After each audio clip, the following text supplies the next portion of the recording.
from Cowork 591 Studios in beautiful downtown Jesup. This is the birthplace of the Bohemian Revolution. We're the Bohemian Underground with producer Blake Tempus back from assignment. Did he bring anything back with him? I don't know. No. He didn't. And co-host Dale Rueber, I'm Jim Gillespie, and this is June 16th, 2025. Niall's looking at me weird, Dale. Tell him to stop it. We're sponsored by Mickey D's Pizza and Lobster. The Pharaohs are kind sponsors of this podcast. Include them at your wedding, graduation, or festival plans. Don't wait, their schedule's filling up for 2025. They are sponsoring the Traveling Art Show for the Steve Brown Arts Center. And they are traveling with Nick Thomas Art. Mm-hmm. And they also have a donation bucket. Throw your pennies in that bucket if you would. We'd appreciate it. Thank them for the Traveling Art Show as well. Another sponsor who's been with us since the birth of the Steve Brown Arts Center is Derek's Repair, located in Jesup, Iowa. Contact Derek Marty for your car repair needs. Also check out the podcast, What Is Up, with our friend Bubba Seaman. Bubba carried us last week as Blake was away on assignment. So thank you, Bubba. Tonight we're lucky. We have the unincorporated mayor of Littleton, Nyle McMartin, with us. Welcome, Nyle. Be kind of fun to be here, I guess, after the bell rings. People always feel that way at the beginning. It is. It will be fun, Nyle. I wanted to have you on for a long time and finally painted you at a corner one day. That's what you get for calling me, Nyle. Well, I saved you once. You did? Well, he was down the river in his kayak. He never put the plug in. I had not heard that story. That's okay. It is. He also, one time my car broke down, he also came and got me in Waterloo one night. So he saved me more than one time. So I had to save the hard questions then. That's right. Yeah, okay. That's right. Softball all the way. Softball all the way. So now we're glad you're here. First off, now, before we get started, though, I have the top 5 things about the rich history of Littleton. All right? So you can correct me if I'm wrong here. I got to admit that I use AI for this. All right? Okay. So AI may be wrong. Number 5, they said, is that the mill they built in Littleton in the late 1800s gave it a thriving economy. That's the number 5 thing. Okay. And where was the mill located? Right beside the dam. Where the dam was at? Okay, that makes sense. Yeah, okay. Okay. Number 4, the Pleasant Grove Church was turned into the Littleton Chatham Historical Society in 2007. Correct. It was number 4 biggest event in Littleton history, they say. Number 3, Littleton never being incorporated and remaining small is a big event. Now, Nile, wasn't Littleton bound to be the county seat before the railroad got in a fight with a farmer, right? Basically, the railroad came to Jesup. I always assumed a lot of that was due to the advent of tile. The ground is lighter in the Littleton area. Farm production was a lot better there. The ground was so wet. Well, look around Jesup. Yeah. And, it wasn't suitable for farming. And if you go to Littleton, down Water Street towards what used to be the dam, the old railroad right-of-way comes up through there. And they never run a railroad on it because the big one came into Jesup at that time. Well, they also said that Mr. Barkley would not do anything for the railroad either. He wouldn't give them any land or give them a right of way, and so they just. Some of that information is still available with Janet and Keith Wright. Pretty knowledgeable about that. Okay. I've been through it, and it's all interesting. Yeah. You can see why people did things. Mm-hmm. Yeah. Right. Some of them are a little off the wall, but well, there's a lot of information in the 1960 history book that they wrote, and it's in the public library. You can get it, and a lot of information about Barkley and Littleton in that book. a lot of cemetery records. I suppose, in the library. Yeah. Okay. Number 2, the establishment of the post office in Littleton in 1851. Is that the right year? I was just a little guy at that. There was a division, Chatham, on one side, Littleton on the other. Yes, there was a post office in Littleton. In 1851, though. Well, That early. they've been there quite a while. Wow. The town has. That was and even with the post office, it was never incorporated, huh? The town, I don't believe it ever was. You'd have to talk to Tony about that. Tony got a lot of the old information. That's Tony Banks. Yes. Yeah. I guess a lot of that he got from Karen Finley. Okay. Karen Finley and I, she's the most useful woman to me as far as information goes, because I'd ask her a question and it'd give her an incentive to get after it. And a day later, she'd send me a full volume of stuff, right down to the nitty gritty. That's great. And that what you have, Jerm Lehman, Mickey Fox, and all them. Tony had that, but if you read at the top of it, it says from Karen to Nyle to Tony. Oh, okay. And they asked me if I wanted all that information, and I said, I'm older than Karen. Why? I mean, I'd like to go through it, but somebody that can preserve it for 20 years. And Tony's taken a pretty good interest in that. He has. It's no different than Jesup. We need a place to store that stuff. Yeah. And a keeper. I mean, you can't all just throw it in the door and put a roof over it. No. And, you know, that's been going on for 30 years. There's some people in town. Alan. Oh, I used to look at Alan and I'd say, go fly a kite. He'd look at me. He didn't know quite what I was saying. Maybe 49, 50, 51 down to Shorty Sinners in the spring. Alan would have a kite flying. He'd have 15, 20 kids down it. Finally, one day, Alan turned around and looked at me and he says, was you down to Shorty Sinners? He didn't know what I meant. I still do that once in a while to gouge him a little bit. Tell him, go fly a kite. When is the last time you've seen somebody flying a kite? Last weekend, out to Bell's out here. His little boy was out there, had a kite with a long tail. Oh, cool. We was going out to the cemetery, Joel and I said, that's the first time in Jesup in 50 years I see anybody flying a kite. No, they don't do that like they. We used to do that all the time, every spring. Yeah. Kite flying time. Number 2, the establishment of the post office in 1851 was number 2. Number 1 was Moses Little plotting the town and marking the beginning of the development, right squaring Littleton in 1855. So that's amazing how old Littleton really is. Yeah. It is. It's not far from 300 years old here. It's pretty old. Yeah. I was thinking about having a military parade there. With the tanks that mess up the streets, you got to be careful. Well, we can get them paid. We had to give us 2 weeks. We should get a bunch of old veterans just have like a 2-block parade or something.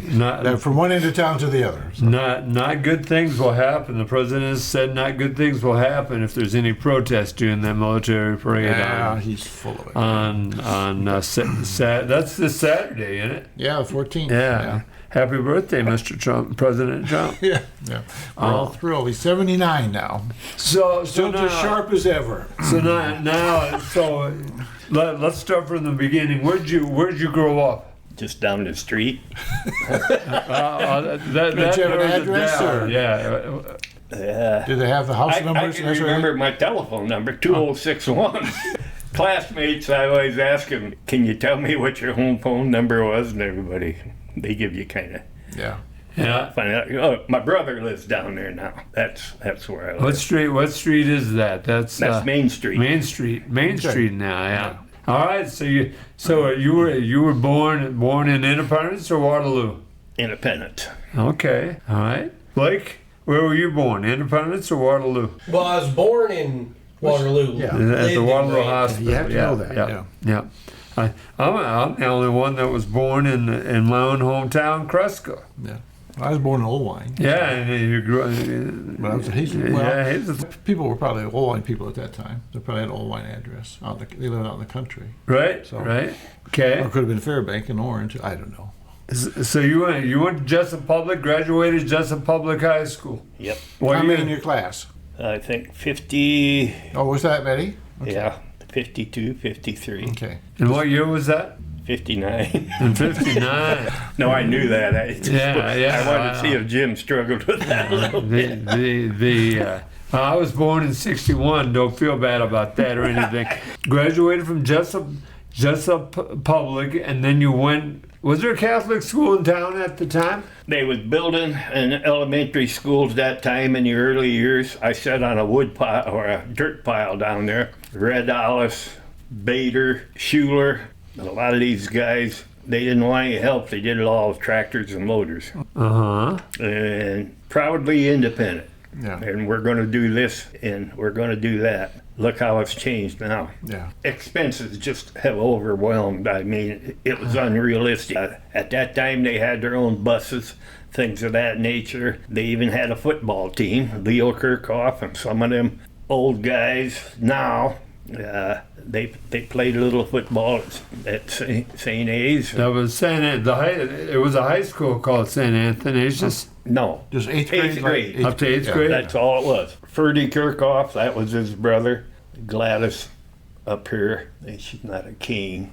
He just passed away up here on the curve going to Fairbank. But there's two families of Kirchhoffs in town. Right. Three, I would say. They all went to the parochial school, and I can remember Leo. He was kind of tough. He really wanted to play football. A team together. They just had blue jeans. They had one girl that wanted to play with them, probably the best ball player in the whole town, Carol Hogan.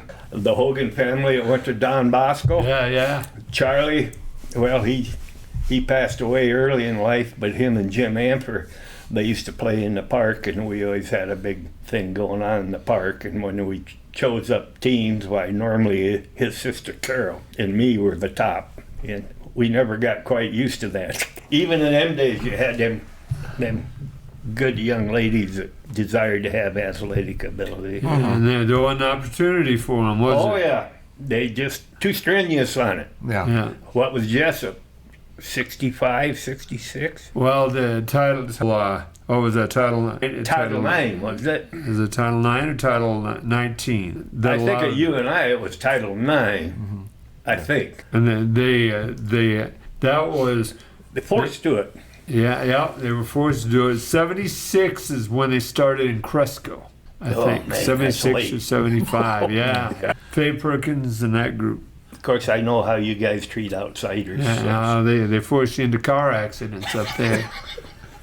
So, What a wonderful memory. Hazelden had girls' sports all the way through, I know, in the 50s. Really? And Owine had no girls' sports. They had nothing. Very interesting. The smaller schools played, a lot of the bigger schools did not. Right. So, those farm girls were, well, there's a book called Maynard 21 or something, where they talk about Maynard getting a basketball team started for the girls, and that was in the 50s, where this one farmer had 3 daughters that really could play, so that was the team, and so they won the state championship. Well, up in that area, they had a coach by the name of Kling. Yeah, Gene Kling, yeah. Gene Kling. I played ball with Gene and Did ya? Bob Sampson from, well, him and I went together, roomed together at Co. Yeah, Bob Sampson is a famous name around here too, so at Yeah. that time, yeah. And he had a brother that was on the conservation board. Okay.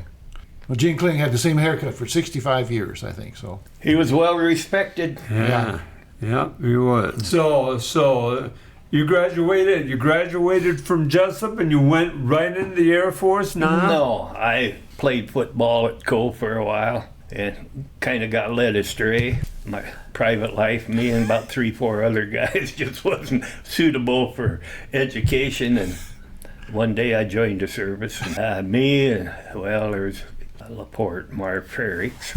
He ended up being a general foreman at John Deere's. Larry Manful, I think Larry, he ended up out in Nebraska, and then he went to North Dakota State. Kind of moved around to find a school that wanted a good football player. Larry did that, and he's passed away now. Where Marv's at, I don't know. But one of the football players I played against was Dwayne Christian. He just passed away. I think he said he had 43 years at John Deere's. Oh, wow. That wasn't his first name, but he had kind of an unusual first name. So as a consequence, why we always, Dysart area, always called him Dwayne. So What year would you went into the Air Force then now? 1960. 60 into the Air Force, and then how many years were you in the Air Force? 4 years. What was your job? I was a aircraft mechanic, engine conditioning, throttle alignments, a lot of things you had to sign off with malfunctions. The tech sergeants always wanted you to sign them off. You always wanted them to approve it, but they said you sign it off. And I usually run into trouble. I said, that's your job. Take the responsibility. So what kind of planes mainly? B-47s. Oh, the big one. Yeah. And B-42, B-47s, B-52s. Yeah. Just got there when I was there. Are they still flying those now? I know they've flown for 50 years. They are. I think they are. Oh, yeah. yes. 50-some years in the air. Yeah. But the 47s were 6 engines, and the 52s were 8. Okay. Unbelievable plane. A lot of technology in them. A lot of interesting things happen, with funny things. So how many mechanics were on service that plane? I mean, we're on a team that serviced it. Well, you had a test cell that had to test the engines. Before that, to get the engines tested, you had to have a engine build-up to put them together. We hung engines and flight tested them. The big complaint that pilots always had about airplanes was throttle alignments, 6 throttles. They wanted them all together, and they wanted the RPM on the engine to match the throttle alignment between the high-speed stop and fuel flow and things like that. It was very hard to get it adjusted. I usually got called up to the alert area when they had a COCO because engine would start stalling. The airplanes were getting older. One engine, the valve wouldn't work and dump pressure into the other engine and it would stall out. Everybody thought, well, we got to slow this engine down more. That was never the solution. You had to speed it up. So you're in the Air Force 4 years, and then did you come back to Jesup or what? Yep. You came right back to Jesup then. Yep. And what'd you do? Well, I starved to death for a while. No insurance. Federal government said, well, when we get the money available, we'll pay your unemployment. You know how that can be with the government. And as a consequence, Mike, my son, I had to pay for his birth. And So you got married when you got back? no, I was married in the service. Oh, I okay. married a gal from out there. Oh, okay. Well, I guess first place I moved into was Lawrence Fenner's out here. He had a farm available, an empty farmhouse. It just so happened that I worked with Gordy. He got killed in Vietnam. I can't remember his last name. Not Gordy, his brother, William. How many Jesup people were killed in Vietnam now? Well, Robert John Shares. Wasn't there a fet getter? And I worked with a guy at Deers who worked on his machine, but I say I worked with him. I was a mechanic. His boy got killed in Vietnam. Mullins, Oscar Mullen, Peg Mullen. I think that's the name. Okay. Yep. So those 3 are the ones I think they usually, like a Memorial Day and Right. that sort of thing that they mention. Right. Yeah. Okay. But Thorpe, William Thorpe, his mother was a school teacher. Lived right down just east of Clarence and Neva Cook. And I worked with Gordy and William out to the Fenner place. We built a garage out there. It was my relationship with them. And then one day I heard he got killed in an airplane accident. Okay. Okay. Part of ugly life. So you came back, and what was your first job after you did get a job? Carnation Waverly. So a milk company? Now it's Nestle's, but at that time, Carnation and Waverly. Okay. And I worked third shift up there, and then eventually I got into John Deere's.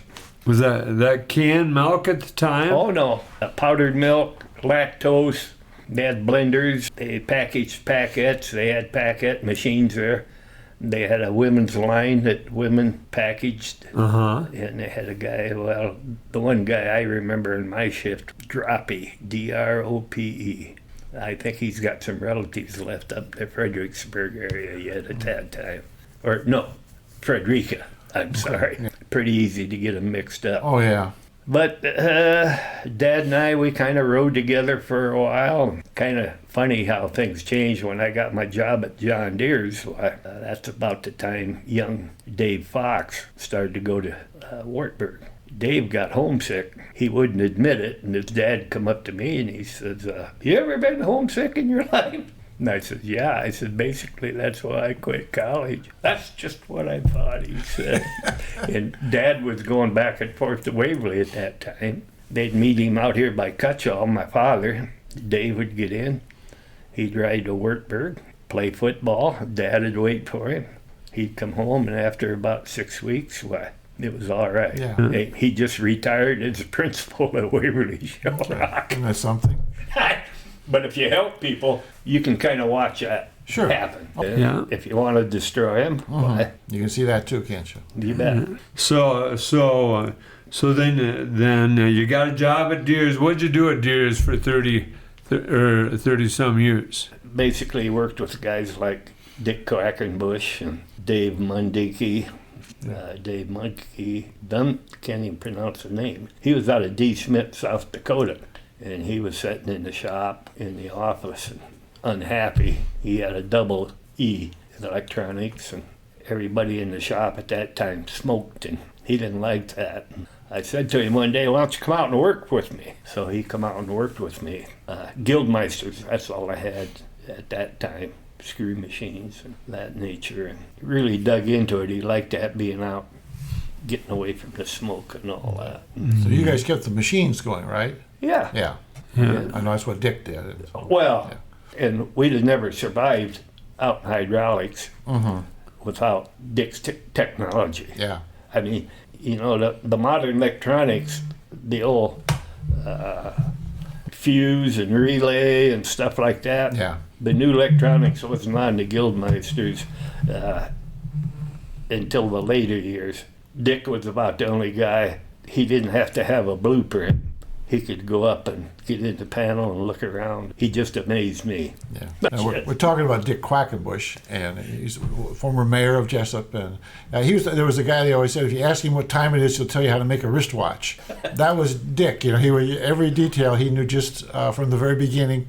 And he would be technical to the boring point. Yeah. I didn't want to know all that. Just the pump test out there, you know, they had 250 horse DC motors and 4,000 psi. Dick figured out what the engineers were doing wrong. They actually dismissed one guy. Okay. The same guy I give a hydraulic bath to, he told me to take that line loose. And I said, you don't really want me to do that, do you? And then he gets done and he starts calling me names. Yeah, like it's your fault for doing what he said, told you to do, right? Yeah. Well, that's manufacturing. That happens quite a bit. I suppose it does, yeah. So now let's stop in here a little bit. I got 5 things that you've done for Buchanan County.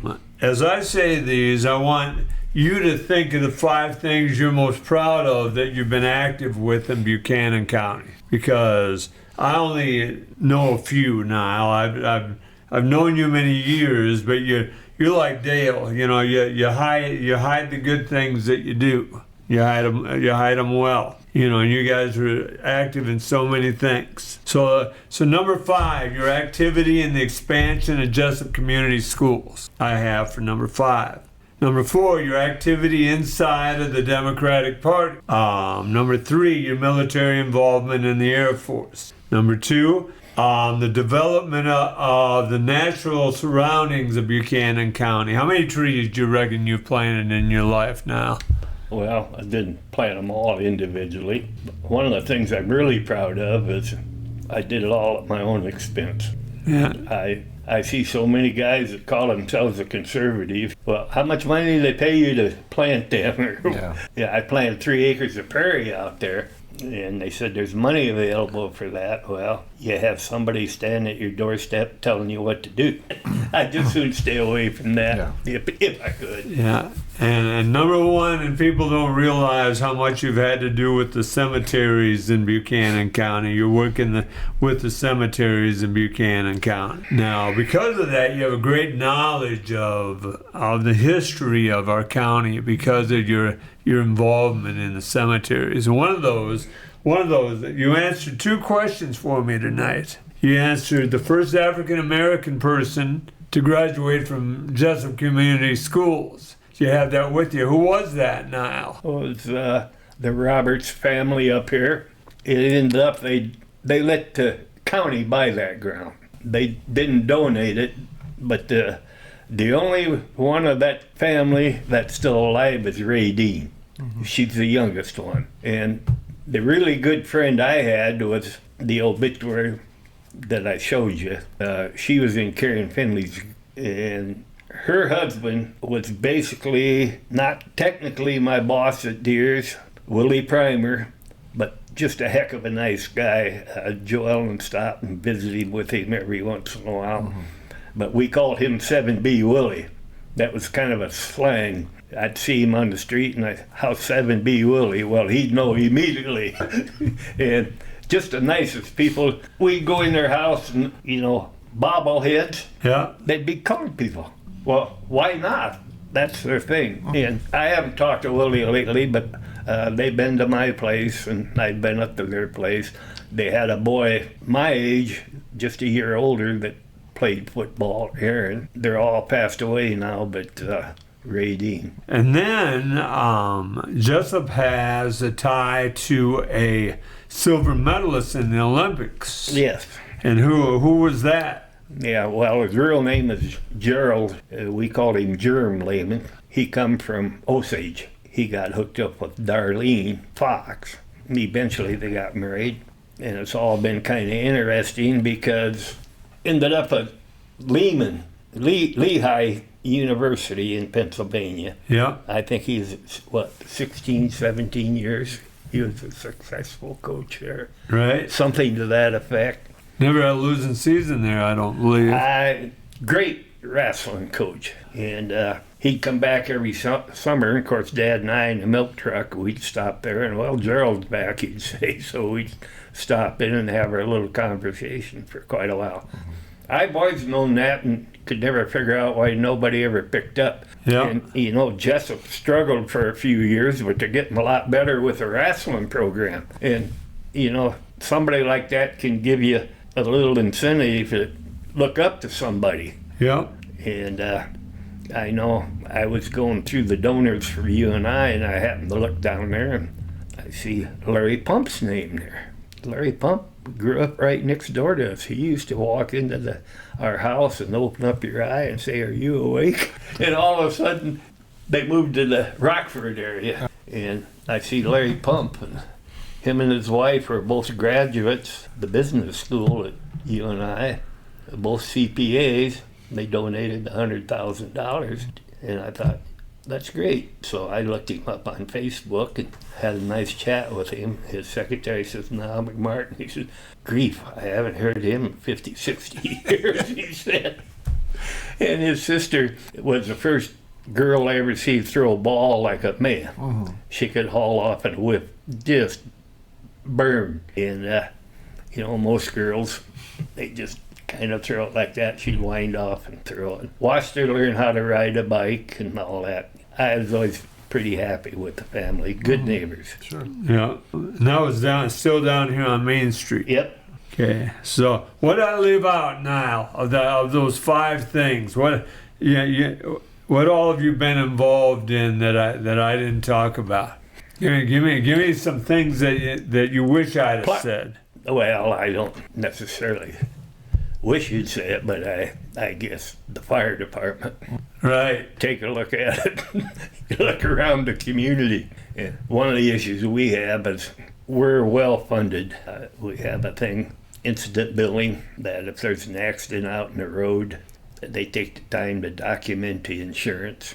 I think just at this time, we got about 40,000 into it, but some of these communities, they have nobody to document that. They're money makers, and some of the departments around it, to my estimation, they're trying to tax for it, where if they had somebody there applying for insurance, like the one accident down on 380 down there, I think they could have got $7,000-8,000 out of that insurance money and wear yourself out, with the equipment and stuff. We have a very good fire chief. One of the things, we have a good mayor. I have no complaints. I dealt with his brother in Apprentice, basically, when I was on the Board of Health. We hired Matt. Now Matt's left Buchanan County. He's in Vinton now. And I know the people down in Vinton, well, you know the same ones I do. Hinkle Creek and Cameron's. You and I know what Vinton's like down there. Matt's really happy down there. So one of the things we always had to juggle with in the fire department is 2 years we'd have a different city administrator. And it gets a little crazy sometimes. Oh, that's hard. They want to come in and straighten everything out. And I think right now, Cindy Witt on the board now, I think we're in good shape. She reminded me here 3 weeks ago, well, she says we can agree to disagree. But 30 years ago, I promoted her for the auditor's job. We disagreed in that term she had. We could argue a little bit, but if you don't have a little dispute here and there, you're never going to have better things happen. Were you involved at all with like getting Fontana started and the Buchanan County Conservation Board? Well, the Nature Center, yes. Yeah. And the ground source heat pump, American water furnace. Everybody, all the old time, oh, crazy. And it wasn't there when I was there initially, but between Harry and me and Ed Harbert's pretty sincere about it. And that was Harry's dream. Harry did a good job of that. He stayed on top of things, and Dan, at that time, Dan Cohn was a naturalist. Yeah, excellent young guy. One of the guys we hired there, he's still there. He's over at Jakeway. It's been a good scenario, and basically Harry and Ed Harberts and me come up with the idea of the roadside program. You don't broadly spray everything. And boy, in this county, that was pretty controversial. I suppose it was. And everybody's worried about encroachment. They didn't want that authority taken away from them. Spot spraying, things of that nature. Planting natural habitat in the ditches. And natural habitat, at that time, all they wanted was smooth brome in the ditches. You travel some of these ditches and look at the wildlife habitat and wildflowers. And our county engineer, Brian Kylieber, he took over the program. We was pretty apprehensive about that, but Brian could see the value of that. He sat with me and we'd argue back and forth, and we both acknowledged we wanted the same thing, just different ways of getting there. Yeah. Now, there was a time when if you had too many thistles in your field or whatever, they would come after you, right? They would. Oh, yes. Just there was some kind of penalty, or if you didn't get your thistles cut. Well, yeah. Thistles cut. I just talked to Shirlene this morning. She's our roadside manager. She's been there 20 years. Excellent job. The main thing is, if you go into a situation like that, talk to the landowner first. Try and educate him. Yeah. So is that still a problem? Or since there's more spray now, I guess I haven't heard anything about that for a long time. But well, of course, out in the Amish country, they all want to have signs put up, organic gardening or farming or whatever you want to call it. Yeah. But also it's an education on their behalf that they have to cut the weeds. One of the problems they had in roadside was they had a union contract. I believe it was you couldn't start till 8 o'clock. Well, now they can start at 6. The wind's not blowing in. You can spray. Oh, okay. The thistles, you still have to spray. Yeah. I just heard from my buddy Norm yesterday. Well, he says Roundup is still the least dangerous of all the chemicals, and I'd have to agree with Norm. One more thing. In Fontana, I remember a time when it was privately owned, and I don't know what went wrong, but the guy opened the gates and drained the lake, and then he planted corn where the lake is. Do you have any recollection of that, or?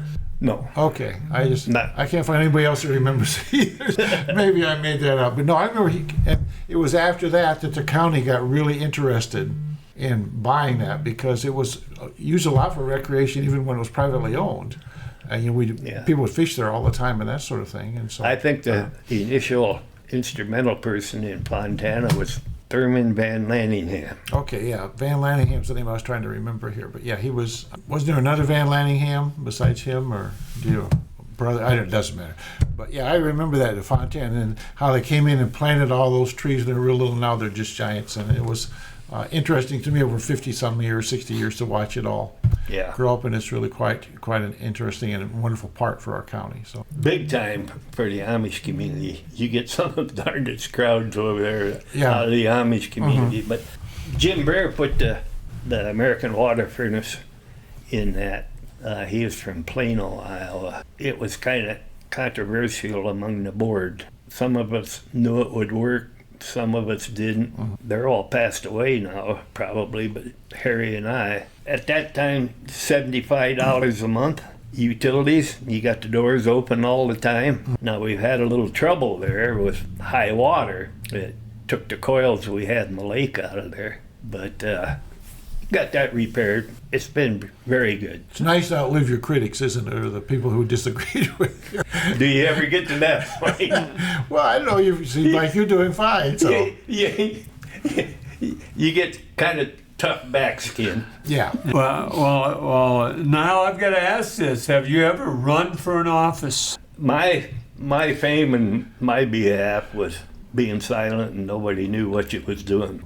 The worst thing that ever happened to me is when Norm West rounded up the help to get me that 8 over 80. Oh, yeah. Then all of a sudden, so it's been a lot more difficult now. Yeah. But when you're my age, I guess, keeps you thinking. But I don't know. You get a little tired of all the criticism. Let's look forward a little bit. We have to have leadership. It looks to me like everybody's a leader now. You got to have somebody do the work. Somebody's got to do the work, yeah. Well, you've got a grandson that's the head football coach here in town. And I'll tell you what, how's he doing? I says, good enough. I don't have to pay attention to him. Of course, I tried to talk him into staying at Independence. But I thought there was more opportunity there at that time. I think they needed him worse than Jesup. You know, Independence was not doing very well till Gene Peterson showed up. There again, everybody thought, oh my goodness, a woman. Her father was a superintendent before her. Mitch, my grandson, and Lane, my other grandson, they went to school in Independence. And when your grandsons have to call you, tell you they don't have a track coach, what are we going to do? Gets pretty tough. Yeah. Talking leadership, you know, what's a kid 16, 17 years old? There was a young kid down there, Justin Kinsis, that was out of Wartburg, looking for a summer job. So I talked to Gene, and I says, what would it take to put a kid in the weight room down there? High school sports, if you don't do the weights, you're not going anywhere. Told her I would give her some money to put a young lad in there, and it was Justin Kinsis. Now he's a head girls and track coach at Oshkosh, Wisconsin. Oh, okay. And he's doing great. I don't bother him. Yeah. And it's kind of interesting. It's fun to do that. But it's pretty hard to do it if you have some notoriety yourself. If you do it behind your back, their back, or whatever, just stay in the shadows. It's more interesting. I bet you've done that a lot of times, haven't you? Oh, yeah. Over the years, that's good. That's the kind of people that get things done. Well, if you're at the top, everybody's Can knock you off. Yeah. That's why Gillespie and I, we don't try to climb clear to the top, just down a little bit. So nobody gets after us. So. There you go. And it's interesting to watch young people show up and grow up. I talked to a kid in the Bank, Iowa, the other day. He put some money in. He says all graduation money, about 6'4". Yeah. And I just assumed he was going to school, and he says, no, I'm going into the Navy. He says, in 6 days or 9 days or whatever. And I said, what are you going to take up? And he said, electronics. And I says, well, try and get in a bootstrap school with the Navy. They'll educate you. My deceased wife had a first cousin that did that. He was flying jets after he got done. Ended up, had a plane crash and got killed. He's buried down at Florida. But, he improved himself in, So bootstrap. What is that program? I don't. Bootstrap. Education. They'll get you a 4-year degree if you hang in there long Oh, enough. I see. They'll send you to school then. Ah, Yeah. okay. Yeah. And that's what I told this kid. He was going into the Navy. That it might have changed now. Sure. But 50, 60 years ago, it's Yeah. a bootstrap. And this cousin of hers, he'd quit school, couldn't get along with everybody, and he joined the Navy and it gave him a little stability. Another name for that's a veterans program, right? I have no idea. Am I right, Dale? I don't know. This is, I think, where they join the military and they see potential. If you'll give them more time, they will give you education. If they can use you then, but you have to give them more years. Oh, okay. So many years of school and then so many years of active duty after that, so that they get some benefit out of sending you to school. And, Okay. I had a friend in the early 60s, he joined the Air Force and they sent him to Syracuse University to learn Russian. Oh, yeah. And then he went to Alaska and he flew in planes and he would sit there and listen his whole shift, trying to hear anybody say something in Russian. He was spying, really, and that was his job until he got out of the Air Force. And so The wife's sister's husband, he retired as a chief in the Navy. Mhm. Never been aboard a ship. yeah, But he basically had his own semi, his own driver, all electrical equipment, drive to California, do missile security, go to Kittery, Maine, or Connecticut. The submarines, they'd cut holes in the side of them. He'd inspect them, and then they'd put them in the back end, weld it up. He could drive down all these towers you see. He could tell you what all of them were. It just, and the Navy did that for him. Yeah, yeah. He was up north. His mother-in-law passed away. They had a big blizzard up in Japan up there. I think it took him 3 weeks to get him out of there. But the military is still a good way. If you don't have a lot of money or background and you've got some smarts, you can learn an awful lot if you're willing to give the time back to pay for your education. And it also gives you a few years of stability. well, yeah, you grow up a little bit. Yeah, I did. yeah. And that's probably the bigger thing of all, is just a little more maturity. Yeah. I was never staff sergeant. Calvin Mack, best guy in the world, he'd sit in the maintenance truck and look at me and just laugh and carry on because I was arguing with a senior master sergeant. He'd want me to sign something off. Yeah. And I says, if it's not right, you're going to sign it off. Yeah. Mm-hmm. That's where I really got familiar individuals of different color was in the service. Yeah. I guess I never minded having people I had to listen real close to understand. Been around that quite a bit. Yeah. I don't know if you know Howard Beyer, but he worked on jets. Oh, yeah. He worked on jets in the Marine Corps, and he tells stories of things that happened. But you'd be E1, E2, and if you said that plane can't fly, lieutenant colonels had to sit down because they couldn't fly the plane if you had tagged it that something was wrong with it, even though they really wanted to go. They had to get it fixed before they could fly it, and I always thought it was a good thing about big maintenance crews like that. Yeah, big deals. We always had a trouble. Cocoa alerts. All the airplanes in the alert area. Okay.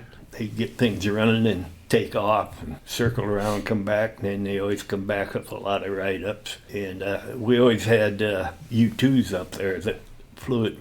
Never see them during the day. Mm-hmm. Yeah, I think they said their wingspan was 104 feet, something like that. In other words, when they lit or take off, they had to have a guy out holding them so the wings wouldn't, in the breeze, flap on the ground. Sure. Yeah. And I guess Bob Lehman used to be a minister here at the Lutheran Church. His brother was in the service, Luther. Him and I could sit around and talk airplanes all day long. Everybody thought he was boring to talk to, but him and I, we kind of talk about going to Montreal. And Alan Parker, a guy I knew, worked with, he was in the control tower in Dorval. And he could tell you the bombers coming over, heading up to the northeast, North Pole up through there. And the big bombers, pretty hard to get a 10, 12-hour flight. They was generally longer than that. Nyle, thank you so much for coming in tonight. This was wonderful. That hour goes fast, doesn't it? What didn't we ask you that you'd like to share? Oh, I think one of the good things was one day I was in the Littleton Cemetery, And there was a guy standing there and looked a little bewildered. A guy that wrote a book. He was looking, supposedly buried in Littleton Cemetery. He said, she's in the Iowa Women's Hall of Fame. I run home. I had the books at that time. She had a tombstone about the size of a shoebox. First elected woman in the state of Iowa. She had 90 rural schools under her control. Oh, okay. And she's buried in Littleton? So did you find the grave for him? Yep. Yeah. And between Tony and John White, boy, we come up with a respectable stone. And in Littleton, Iowa. Yeah. Is Mr. Little buried in that cemetery? Yes. Oh, and Moses Little. I like the one where they have the trunk of a tree and then the little stumps on each side. I think that's... Yeah. Some of the Wilson boys, I think I worked or played ball with 3 of them. Life, as we know it, better be careful. I guess it's interesting. But It goes is. fast. Thank you very much. This has been very good. It's been a lot of fun. Thank you so much, Niall. This is the Steve Brown Arts Center Podcast Network. We're back. Thanks to Nyle McMartin for being in tonight. And Niall's a wealth of information for Buchanan County, for Jesup, for Littleton, for Independence. What are we going to do when all these old guys are gone that know everything and have been a part of so many things and all that just going to I know. go away? Yeah. So it's nice we got him on the air with some of those things. I'd like to. I still want to get Alan on the air, and I know Alan runs if you even talk about it. Yeah, But the day we're taping this is his 90th birthday. Alan slowed down a little bit. You might be able to catch him and get him on I will never say that, but yeah, when you hit 90, you do slow down a little bit. Yeah. But he still does an awful lot. Oh my gosh, Yeah. he's still. I see him down there every day working down in the park, getting ready for Farmers Day. Yep. So we can't thank him enough. So Dale, I know you have something about the president and Civil what do you disturbance have? operations. It's so interesting to me how these things go in big circles. But in 1969, I was at Camp Pendleton, which is right outside San Clemente, California. And that's where President Nixon had his Western White House, they called it. And you go there in the summer. And then, like Trump goes to Florida, he would go to San Clemente, though not as often. But anyway, this was the anti-war protests and other things that Nixon was right in the middle of. And so Nixon was at San Clemente. And, of course, the protesters are there. And the local officials and everybody are worried that it could escalate into something, quite serious. And so since the Marine Corps is right next door, had the Marines as the backup to if there was something. And again, it's called Passe Comitatus is the law, but you're not supposed to get active duty military involved in civil disturbances. On the American soil. American soil. Yeah. It's not supposed to happen, and it never has happened until now. The National Guard are controlled by the governors, and so they are not federal troops unless they are federalized, and so the National Guard troops are the ones that are used, like if there's a flood or other emergencies, or if there are riots and this sort of thing. But usually when you get, I won't say usually, but often when you get military people involved with civil disturbances, somebody gets killed. If you think about Kent State as one prime example, Yeah. because you have young kids with weapons and not a lot of training because this is not what you're trained for. Yep. You're not trained to handle civil. So anyway, I have this card that we had. I kept it over 60 years. You got to remember too, everything I talk about, this is the way it was 60 years ago. I'm not sure how it is now, and I don't know what, but you see pictures. They got these Marines sleeping on a floor someplace. They say they didn't have any housing set up for them, any supplies set up for them. They just told them to go. And so it just like a lot of stuff Trump does is just off the wall, off the top of his head kind of thing with no preparation. And so that's where we're at. But anyway, I thought I'd read part of this card to you because I just worry about these kids in California if they get caught in a bad...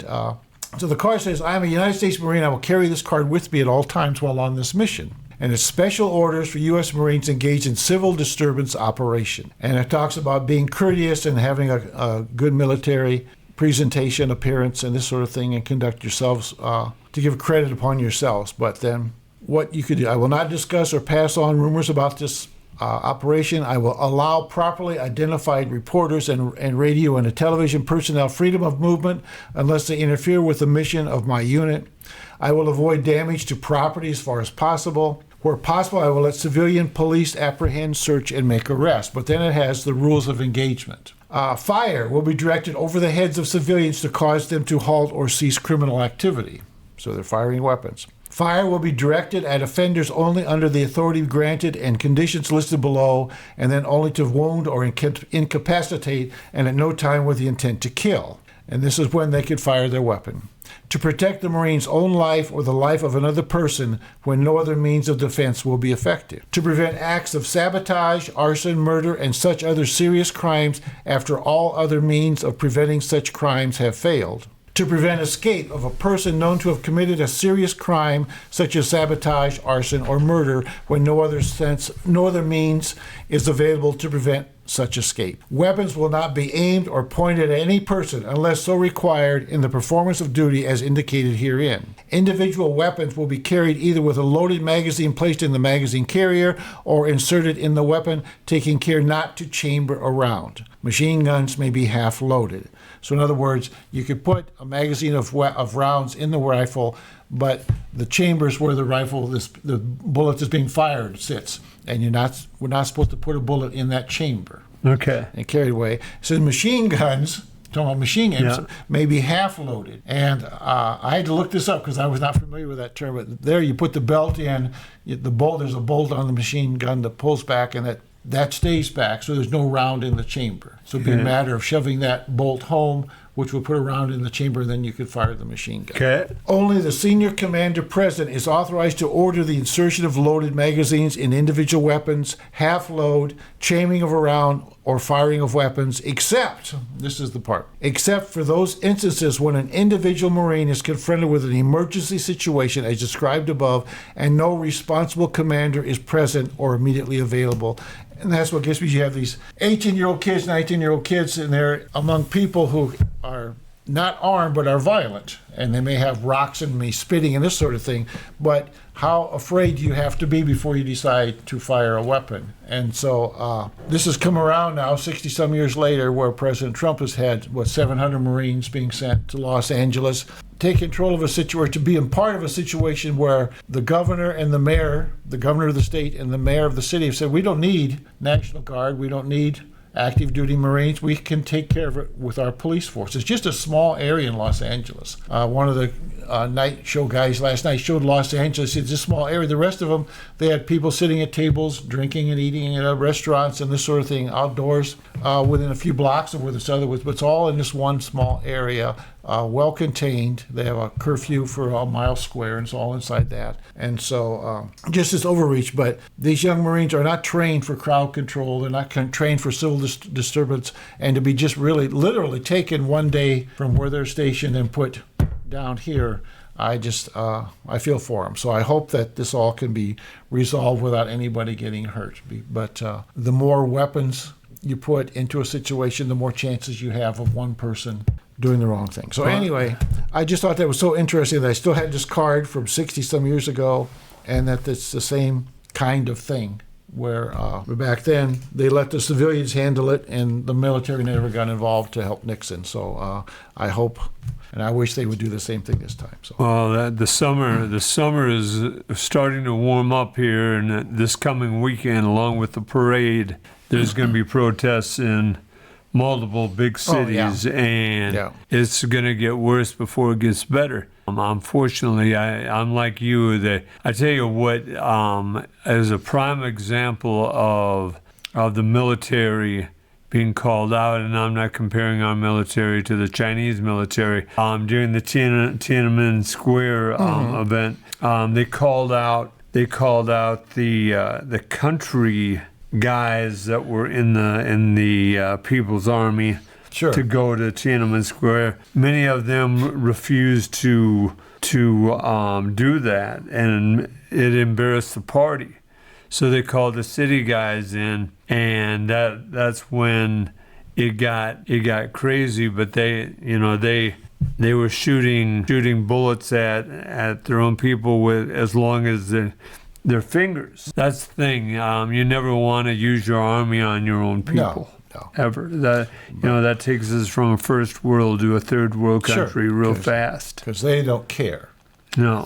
All they care about is staying in power. Yeah. And they don't care how many people, their own people, get killed. And we never think about this, but the trauma of killing someone is, so those that die and then those that did the killing.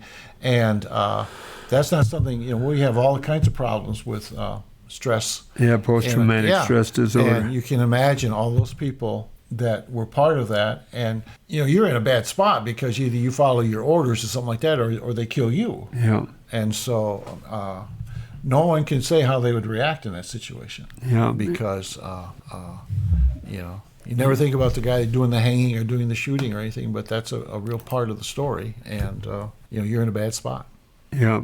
No, thank you. Thank you. This Steve Brown Arts Center Podcast Network. I have a essay that I wrote on freedom, where it conjures up the grand ideas of rebellion, revolution, the pursuit of happiness, but what does it truly mean? It's the ability to do whatever we please. Some people define it that way. Yeah. Whenever we want, or is it something more nuanced, more elusive? Is it an art rather than a mere condition? Is freedom an art? And the champion of idleness, he owns Idle magazine, and would undoubtedly argue that true freedom is found in rejecting the shackles of modern life. The alarm clock, the job, the consumerist treadmill that keeps us running but never arriving. For Hodgkinson, freedom is not simply about rights or political structures. It's about the ability to live unburdened, to embrace idleness as a radical act, and to reject the societal expectations that one must always be busy, always striving, always achieving. That's the wonderful thing about not being contracted, Dale, is freedom. In the modern world, we're conditioned to believe that freedom is found in choice. Hundreds of brands of cereal, thousands of television shows, an endless array of career paths. But Hodgkinsons would scoff at such a notion. Choice in this capitalist marketplace is an illusion. It does not make us free. It makes us prisoners to an economy that thrives on our perpetual dissatisfaction. We must earn money to buy things we don't need, so we need work, jobs we don't like, spending hours in traffic or hunched over keyboards, longing for the weekend when we can finally be free. But are 2 days of leisure really freedom?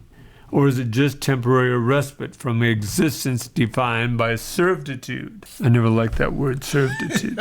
To Hodgkinson, freedom is found in simplicity. The medieval peasant, free from the tyranny of emails and mortgages, had a life of ease compared to the modern worker. They rose with sun, tended the fields, shared meals with family and friends, and spent the evening drinking ale by the fire. They may not have had smartphones or social media, but they had something infinitely more valuable. And in time, they found true freedom. Time is freedom, Dale. Okay. Time is freedom. This is a great paradox of our age. We have more technology, more convenience, more so-called progress, but we have less time. We're taught that to be productive is to be good, that idleness is a sin. The free time is something to be filled rather than enjoyed. But Hodgkinson reminds us that leisure is not laziness. It is a rebellion. To reject the fast-paced life, to embrace slowness, to cultivate the art of doing nothing, is to reclaim our freedom from those who would have us believe that work, productivity, and accumulation are the only path to happiness. Freedom, then, is not given to us by governments or corporations. It's not something we acquire through wealth or power. It's found in small acts, lying in the sun, enjoying a long lunch, resisting the urge to check emails, reading a book simply for pleasure. It is found in rejecting the unnecessary obligations that weigh us down, embracing idleness without guilt, and in recognizing that often doing less is the key to living more. So if you truly seek freedom, put down your smartphone, quit your job, or at least take a day off, and sit quietly with a cup of tea or a glass of beer, and at that moment savor the glorious rebellion of simply being. It's freedom. Now freedom, like many words, Dale, freedom has several definitions. Mm-hmm. Freedom in a government is a different definition. About freedom from what? of freedom from an anarchist or a tyrant. I'm sorry, I just say like freedom from one. How do you get that? Well, you get that by getting a job and making enough money you can get the stuff that you need. See that's the thing. That's the thing. Hodgkinson argues that the average person to live now, not to be in the upper class by any means. The average person only needs to work for a salary 3 hours a day. 3 hours a day. 5 days a week. Probably 5 days a week. Yeah. So 15 hours a week. Plant a garden. Is that part of your leisure or is that part of your work? Well, it's part of your leisure. You're not watching TV. You're not a slave to TV. You're not a slave to buying things. Okay. The problem we have at this juncture of our life is if we're not working, we're spending, Dale. Mm-hmm. There is pleasure in work. You can get a wonderful feeling of self-worth through your work. People, and I know to some people, they dread going to work. Work is something they only do because they have to do it or feel they have to do it. Whereas there is other work where, if you build a house, pour cement, you come in and it's a rocky, crummy little piece of land and you dig and you work and you smooth it out and you lay some forms and you pour that cement and level it off so you got a beautiful driveway or a curb and gutter or something, and you walk away from that feeling good about what you've done, and the sore muscles feel good to you. The shower afterwards feels good to you, and you're contented because your life has some meaning and you've left something behind you that's good, okay? And so the freedom part would be I could do the job or not do the job, I suppose. I could say, yes, I will pour the cement, or no, I will not pour the cement. Why do you need the cement? Excuse me? Why do you need the cement? Well, if you have a hospital, you're going to put up a clinic here in Jesup. Sure. Do you want a dirt floor? Do you need it at your house? Excuse me? No, do you need the cement at your house? Do Well, you need that driveway at your house? Well, sure. So it's so much easier to shovel the snow, which is more work I hate to do. See, another thing that Hodgkinson argues is communal life has disappeared. Well, that is true. And a communal life where you shared with the neighbor shared their garden with you, and you shared your garden with them. Yeah. Things like that. Sure. We could have so much more, add more communal life. Mm-hmm. And that's been tried a lot. Mm-hmm. Amana colonies is one example where they tried communal life and everyone sharing. They tend to peter out for some reason. There's been a lot of these efforts tried. Because people... Utopias, they want little utopias. Yeah, utopia. Where everything is going well. So, right. I mean, people are too aggressive, they're too selfish, they're too something that they can't make it work. Or a lot of times you feel like, I'm really into this. Jim slacks off a little bit. I'm doing more than he is, but he's taking out of the pot the same amount I am, and so you're going toward communism, Dale. There, you call me a commie. You call me a commie, Dale. All right, this is Steve Brown Arts Center Podcast Network. Don't forget, we have a number of things going on.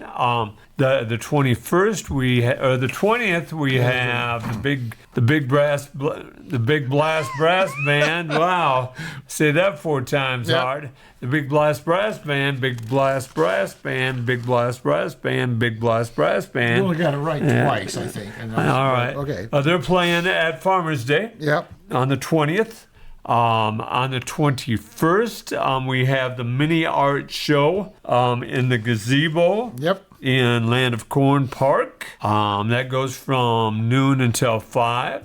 Stop down. Right now we have about 30 entries. Another one to talk to today that's going to enter something. Good. So, Good. That'll be 3 that I've gotten. There you go. I'm hoping. Thank you. Don't forget we have the jam. We had the jam session this past weekend, and we had a Nick Thomas art show along with root beer floats on Thursday this past week. So hopefully we saw many of you at getting a root beer float in Land of Corn Park on the east side across from Joe's Pizza. Then the artist collaboration is the 23rd at the American Lutheran Church in Jesup. Now, do we still have the Sprouting Singers? The Sprouting Singers start today, the day that this podcast comes out. That's at the Jesup Public Library. So Jessica Saunders is running that. Okay. I'm sure if you get down there, That's 10 to 11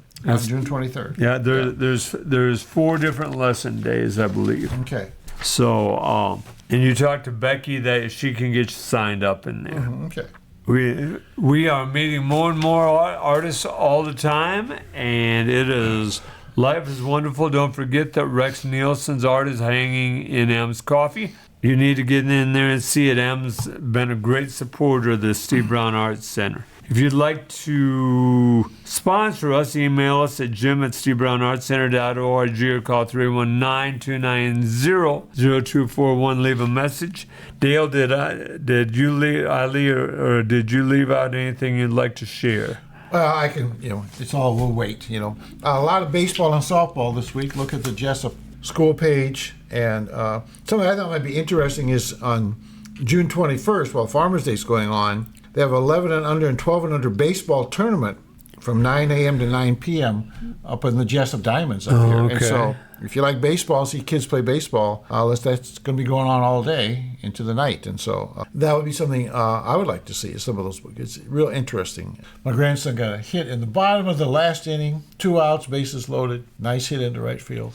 Won the game? Tied the game. Tied the game. And they lost it in the You shouldn't have asked that, but dang. Kid felt really good. He hit the ball like I bet that. he did. Yeah, so. I bet you he did. That's something he'll talk about the rest of his life. There are things like that you do remember your whole life. Yeah. That's cool. That's cool. All right, I'm Jim Gillespie with co-host Dale Rueber and producer Blake Tempus. When we get off the air, Blake is gonna tell us all the secrets of Florida. Where he was on assignment down there. Where he was on assignment. We don't know what he was studying, but I'm sure it was wonderful. Our thanks, as always, to Kelly Seahas at Cowork 591 for hosting us and sponsoring us. Thanks to the audience for bringing these stray dogs into your life. And remember that each day is about little victories. There you go.